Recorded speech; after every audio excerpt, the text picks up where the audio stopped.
the 801st lifetime, what happens next?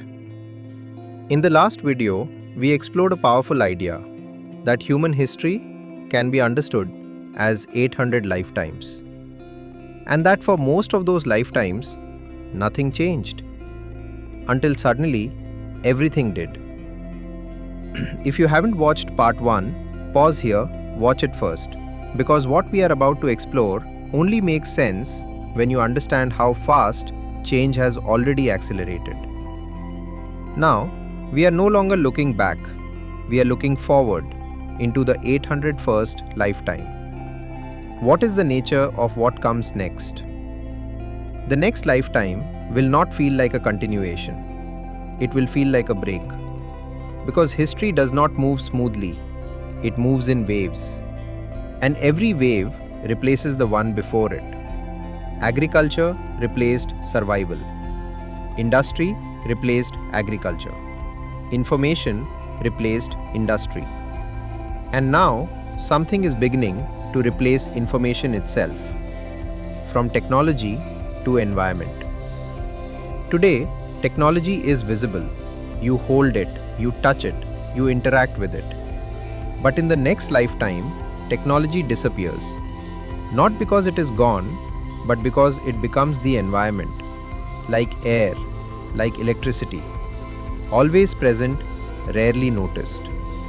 AI will not live inside apps.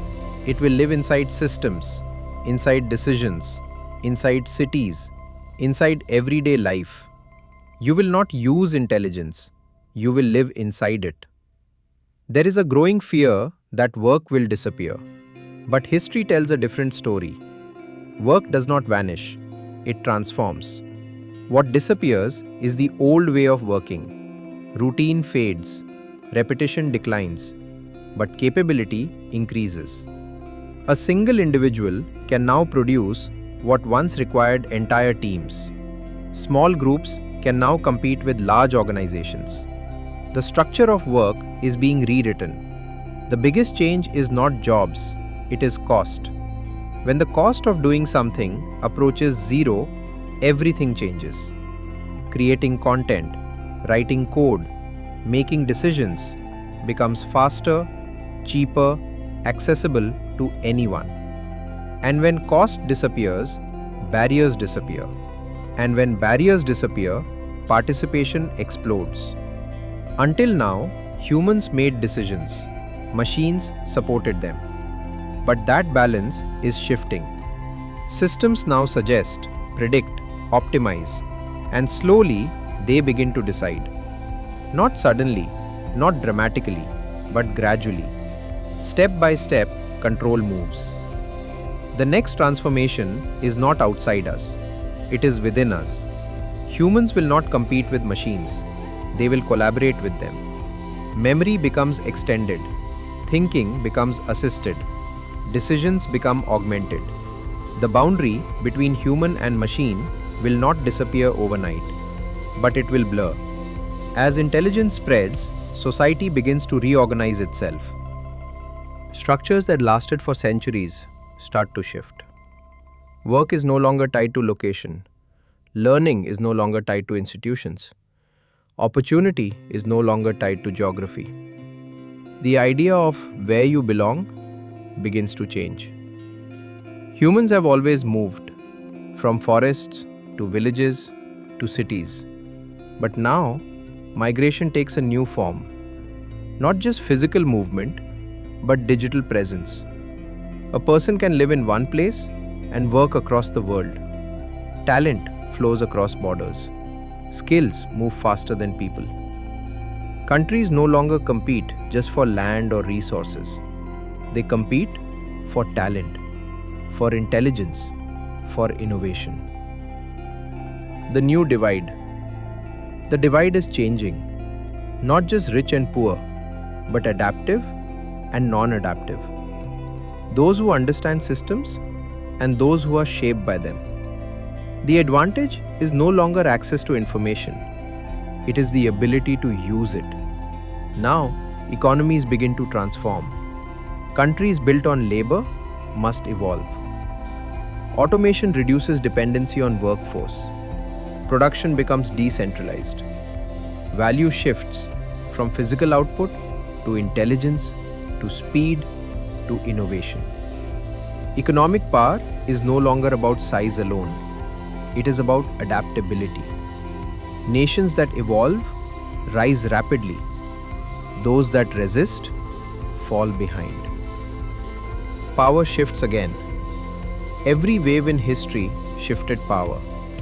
Land, machines, information, now intelligence. And the question becomes, who controls it? The human question. So what remains for humans? If machines can calculate, predict, optimize, what remains is not efficiency. It is meaning, judgment, values, direction. The 801st lifetime is not fixed. It can create abundance or imbalance, opportunity or control. The outcome depends on choices. The future is not hidden. It is visible in the present. Automation rising, AI improving, costs falling. These are not predictions. They are signals. The future does not arrive suddenly. It builds quietly until it feels inevitable. The 801st lifetime is not waiting. It is already unfolding. And the real question is not what will happen, but what role you will play in it. Because for the first time in history, you are not just witnessing change, you are part of it. Now we will go deeper. Not just what will happen, but how to prepare for it.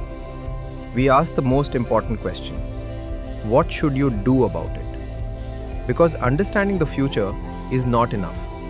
You have to prepare for it. The shift you must accept. The first step is not skill, it is mindset. You must accept one truth. The world will not slow down to make you comfortable. Change will continue faster than before. And resisting it will not protect you. Only adapting will. From stability to adaptability. In the past, stability was strength. A fixed career was a predictable path. But in the 801st lifetime, adaptability becomes strength. The ability to learn, unlearn, and relearn. That is your new security. Learn how to learn. Knowledge is no longer rare. Information is everywhere. So the advantage is not knowing more, it is learning faster. Ask better questions. Find better sources. Understand fundamentals. Because tools will change, but principles remain. Work with AI. You cannot compete with systems that scale infinitely, but you can collaborate with them. Use AI to amplify your thinking, not replace it. Let it handle repetition while you focus on direction. Build leverage. In the past, effort created results. Now, leverage creates results. Technology, systems, networks. Focus on building leverage, not just working harder. Develop human edge. Some skills decline, others become more valuable. Focus on what machines struggle with: critical thinking, creativity, communication, decision making. These are your edge. Control your attention. The biggest risk is not lack of opportunity. It is distraction. If you cannot control your attention, you cannot control your future. Focus becomes power. Think long term. Most people think in days, some think in months, few think in decades. But the 801st lifetime will reward long-term thinking. Position yourself for where the world is going. Stay human. As technology advances, do not lose what makes you human. Values, meaning, purpose. These will matter more, not less. Build resilience. Change brings opportunity, but also uncertainty. You must learn to adapt, recover, and move forward again and again. Create your own path. The old model was to follow a path. The new model is to create one. There is no single roadmap anymore. You must design your own. So, how do you prepare for a world that keeps accelerating? Not by learning everything, but by learning the right things. You must learn how to work with systems, not against them. You must learn how to think clearly when everything around you is noisy. And most importantly, you must learn how to stay steady when the world keeps changing. Because in the 801st lifetime, it won't be the strongest or the smartest who move ahead. It will be those who can learn, adapt, and remain stable while everything else transforms. The future is not something to fear, it is something to prepare for. Because for the first time in history, you can see the direction, and that gives you a choice to ignore it or to act on it. So ask yourself, are you preparing for the next lifetime? Tell me in the comments what is one thing you will start doing differently from today. Because the future belongs to those who prepare for it. Let me know if you want to dwell further into this.